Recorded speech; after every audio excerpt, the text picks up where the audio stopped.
श्रद्धा अपने पिता विराज के साथ रहती थी। जब श्रद्धा पैदा हुई थी उसी वक्त उसकी माँ की मौत हो जाती है, जिसके बाद उसके पिता ही उसे पाल पोस कर बड़ा करते हैं। श्रद्धा स्कूल जाती थी और उसके पापा उसे लंच बना कर देते थे और घर का सारा काम करने के बाद शहर सब्जी बेचने जाते थे।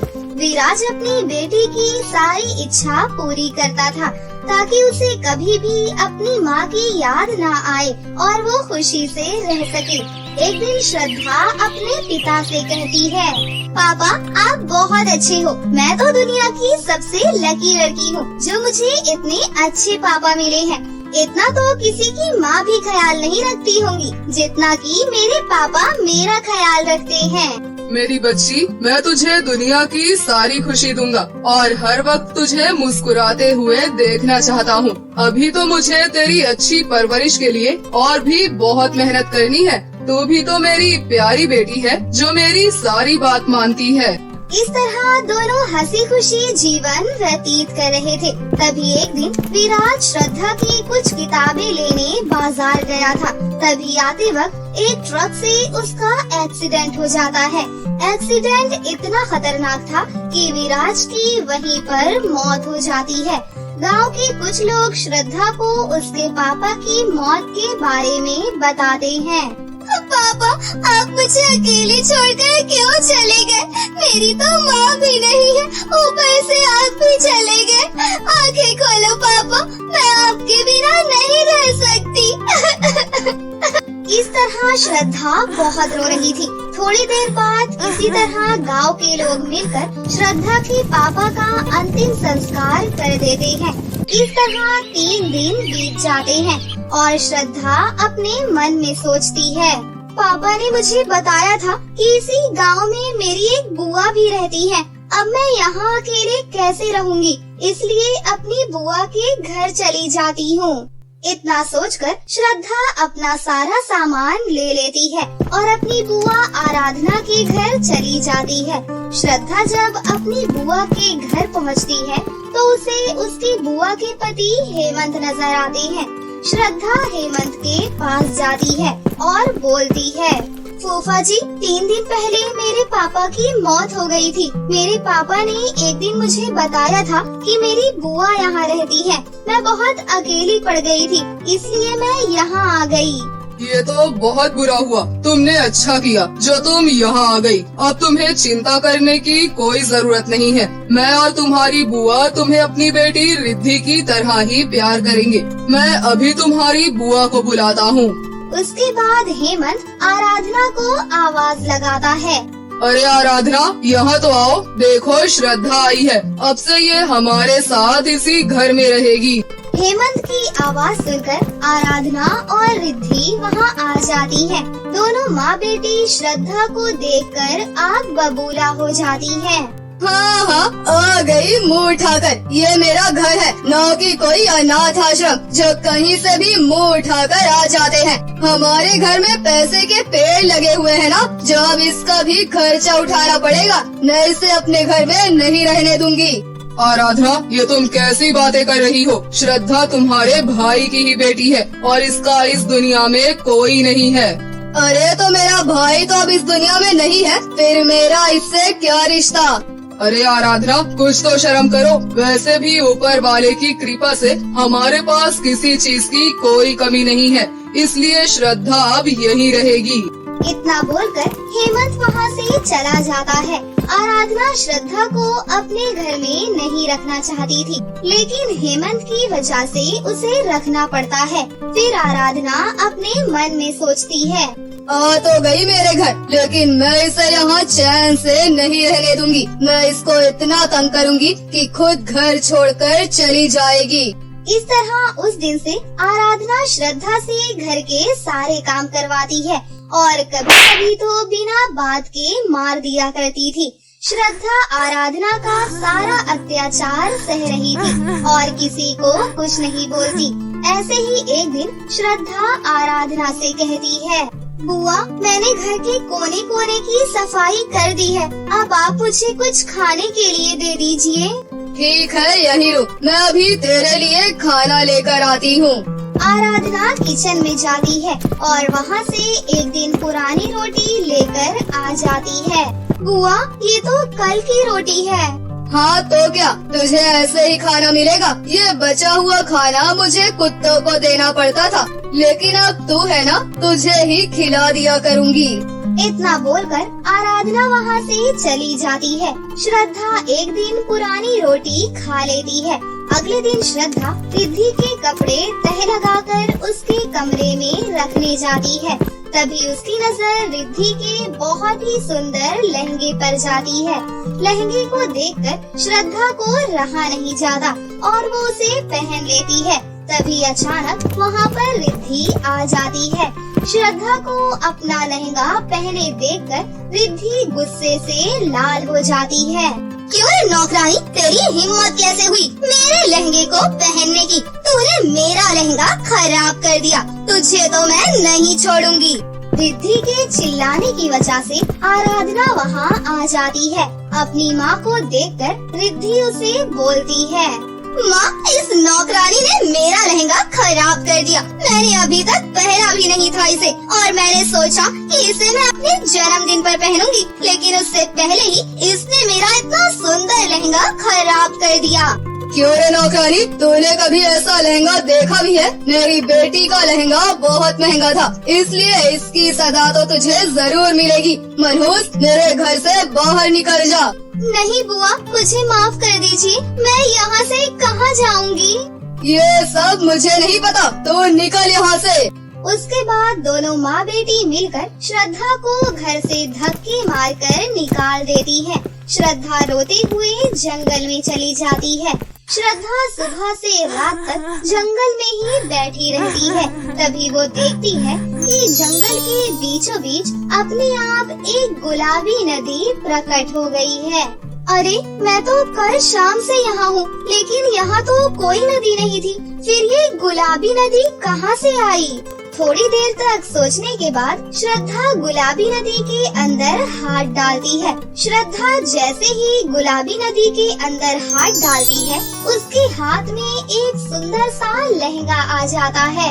अरे, इस नदी के अंदर तो इतना सुंदर लहंगा था, लेकिन कैसे? तभी गुलाबी नदी से आवाज आती है, श्रद्धा, मैं परियों की दुनिया की जादुई गुलाबी नदी हूँ, लेकिन आप अचानक अभी क्यों आई? क्योंकि जब भी मैं किसी परेशान व्यक्ति को यहाँ बैठे हुए देखती हूँ, तो अपने आप उसके सामने प्रकट हो जाती हूँ, ताकि मैं उसकी कुछ मदद कर पाऊँ। मैंने तुम्हारे बारे में सब पता कर लिया है। सच में तुम्हारे साथ बहुत बुरा हुआ है ना? हाँ, मुझे तो समझ ही नहीं आ रहा कि अब मैं कहाँ जाऊँगी, कहाँ रहूँगी। ये एक जादुई लहंगा है, इससे तुम जो भी मांगोगी ये तुम्हें सब देगा। इसलिए जादुई लहंगे के होते हुए तुम्हें परेशान होने की कोई जरूरत नहीं है। ये सुनकर श्रद्धा बहुत खुश होती है और परियों की दुनिया की गुलाबी नदी को धन्यवाद करती है। और फिर कुछ देर के बाद श्रद्धा जादुई लहंगा लेकर वहाँ से चली जाती है। थोड़ी देर बाद श्रद्धा जादुई लहंगे से कहती है, हे जादुई लहंगे, मुझे रहने के लिए एक घर दे दो। श्रद्धा के इतना बोलते ही जादुई लहंगा वहाँ एक बड़ा सा सुंदर सा घर प्रकट कर देता है। श्रद्धा घर के अंदर जाती है और उसे घर के अंदर सारा सामान मिलता है, जिससे वो अपना गुजारा कर सके। इसी तरह कई दिन बीत जाते हैं। तभी एक दिन रिद्धि की सहेली उससे बोलती है, अरे रिद्धि, तेरी नौकरानी श्रद्धा को मैंने एक बड़े से घर से निकलते हुए देखा। यहाँ तक कि उसके पास तो बहुत बड़ी बड़ी गाड़ियाँ भी हैं। ये बात सुनकर रिद्धि हैरान रह जाती है और दौड़ते हुए अपने घर जाती है। फिर रिद्धि आराधना को ये सारी बातें बताती है। ऐसे कैसे उस भिखारन के पास ये सब कुछ आ सकता है? फिर भी हम दोनों कल उसके घर जाएंगे और सारी सच्चाई का पता लगा लेंगे। अगले दिन दोनों माँ बेटी श्रद्धा के घर जाती है। श्रद्धा जादुई लहंगे से कुछ पैसे मांग रही थी और ये सब दोनों माँ बेटी देख लेती हैं। चलो माँ, इस नौकरानी से जादुई लहंगा छीन लेते हैं। उसके बाद दोनों माँ बेटी श्रद्धा के घर के अंदर जाती हैं और उससे जादुई लहंगा छीनने की कोशिश करती हैं। तभी जादुई लहंगे से एक सांप निकलता है और दोनों माँ बेटी को काट लेता है। सांप के काटते ही दोनों माँ बेटी की मौत हो जाती है और जादुई लहंगा उन दोनों को वहाँ से गायब कर देता है। इस तरह आराधना और रिद्धि को उनके कर्मों का फल मिल जाता है। इन दोनों की तो मौत हो गई, लेकिन फूफा जी अकेले कैसे रहेंगे? उन्हें तो कुछ बनाना भी नहीं आता है और ना ही घर का एक काम आता है, इसलिए मैं उन्हें अपने साथ अपने घर ले आती हूँ। इतना सोचकर श्रद्धा हेमंत के घर जाती है और उन्हें सारी बातें बताती है। हेमंत को भी ये सब सुनकर बहुत बुरा लगता है, लेकिन अब बहुत देर हो चुकी थी, इसलिए हेमंत खुद को समझा लेता है और श्रद्धा के साथ उसके घर रहने आ जाता है। इस तरह सब कुछ ठीक हो जाता है और श्रद्धा एक हंसी खुशी जीवन व्यतीत करने लगती है। ये कहानी है अमायरा नाम की एक लड़की की, जो कि कुंजनगर नाम के गांव में रहा करती थी। अमायरा बहुत ही गरीब परिवार से थी। अमायरा के पिता बाजार में लड़कियों के सुंदर सुंदर लहंगे बेचा करते थे, लेकिन लहंगे बेचकर जो भी पैसे आते थे, उन पैसों से उनके परिवार का गुजारा ठीक से नहीं हो पाता था। वो रूखी सूखी खाकर ही अपना गुजारा कर रहे थे। एक दिन अमायरा के पिता की तबीयत कुछ ठीक नहीं थी, लेकिन फिर भी उन्हें बाजार में लहंगे बेचने के लिए जाना पड़ा। वो जब बाजार में लहंगे बेच रहे थे कि तभी अचानक से उन्हें चक्कर आया और वो बीच बाजार में सड़क पर ही गिर गए। तभी वहाँ से एक बड़ा ट्रक गुजरा और वो उस ट्रक के नीचे आ गए और उनकी मौके पर ही मृत्यु हो गई। जब ये खबर अमायरा और उसकी माँ तक पहुँची, तो वो लोग भागते हुए वहाँ पर आ गयी। माँ, पिताजी को क्या हो गया है? पिताजी कुछ बोल क्यों नहीं रहे हैं माँ? अमायरा की माँ ने किसी तरह अमायरा को संभाला और विधिवत से अमायरा के पिता का अंतिम संस्कार हो गया। उसके बाद अमायरा और उसकी माँ काफी दुखी रहने लग गई थी। ऐसे ही एक दिन अमायरा को जोरों की भूख लगती है और वो अपनी माँ से कहती है, माँ, मुझे बहुत भूख लगी है, कुछ खाने को दो ना। अरे बेटा, आज पानी पीकर ही सो जा, घर में खाने के लिए कुछ भी नहीं है। ये सुनकर अमायरा बहुत उदास हो जाती है और फिर वो पानी पीती है और अपनी माँ की गोद में जाकर सो जाती है। अगले दिन से अमायरा की माँ कुछ लहंगे लेकर उन्हें बेचने के लिए बाजार जाती है। लहंगे ले लो, लहंगे, सुंदर सुंदर रंग बिरंगे लहंगे ले लो। इसी तरह वो लहंगे बेचती हैं। फिर कुछ लोग उनसे लहंगे खरीदते हैं, जिससे कि अमायरा की माँ के पास कुछ पैसे आ जाते हैं और उन पैसों से वो घर में आटा, चावल और दाल लेकर आती है। फिर उस रात को आराम से खाना खाकर वो लोग सो जाते हैं। ऐसे ही कुछ दिनों बाद अमायरा की माँ की भी तबीयत बहुत ज्यादा खराब हो जाती है। अब वो बिस्तर से उठने लायक भी नहीं बची थी। उनके घर में खाने को एक दाना भी नहीं था और अमायरा के पास माँ का इलाज करवाने के लिए 1 रुपए भी नहीं थे और उनके पास इतने पैसे भी नहीं थे कि वो बड़े मार्केट से लहंगे खरीद कर ला सके। अब अमायरा के पास काम ढूंढने के अलावा और कोई भी रास्ता नहीं था। अमायरा काम ढूंढने के लिए घर से बाहर निकल जाती है। दोपहर हो गई थी, लेकिन अभी तक अमायरा को कहीं पर भी कोई भी काम नहीं मिला था। वो काफी थक गई थी, इसलिए वो आराम करने के लिए एक बड़े से घर के बाहर एक पेड़ के नीचे बैठ जाती है। लेकिन थोड़ी ही देर बाद अंदर से एक औरत निकली और उसने अमायरा से कहा, अरे बेटा, क्या तुम मेरी कुछ मदद करोगी? कैसी मदद काकी?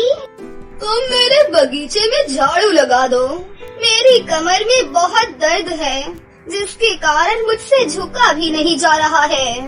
कोई बात नहीं काकी, मैं अभी लगा देती हूँ।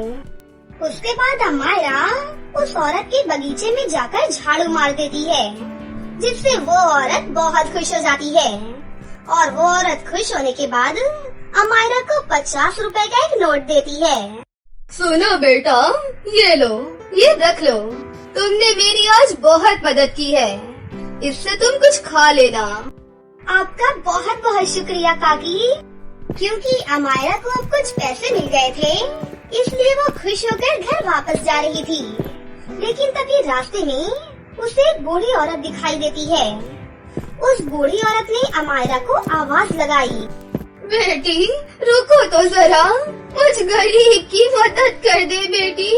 मैंने पिछले 3 दिनों से कुछ भी नहीं खाया है, भूख के मारे मैं चल भी नहीं पा रही हूँ। मुझे खाना खिला दे मेरी बेटी। अमायरा उस बूढ़ी औरत की बात सुनकर बहुत उदास हो जाती है और काफी देर तक सोचने के बाद उनसे बोलती है, अच्छा ठीक है, चलिए मैं आपको खाना खिलाती हूँ। अमायरा के पास जो पैसे थे, अमायरा उससे खाना खरीदकर उस बूढ़ी औरत को दे देती है। वो बूढ़ी औरत खाना खाकर बहुत खुश हो जाती है।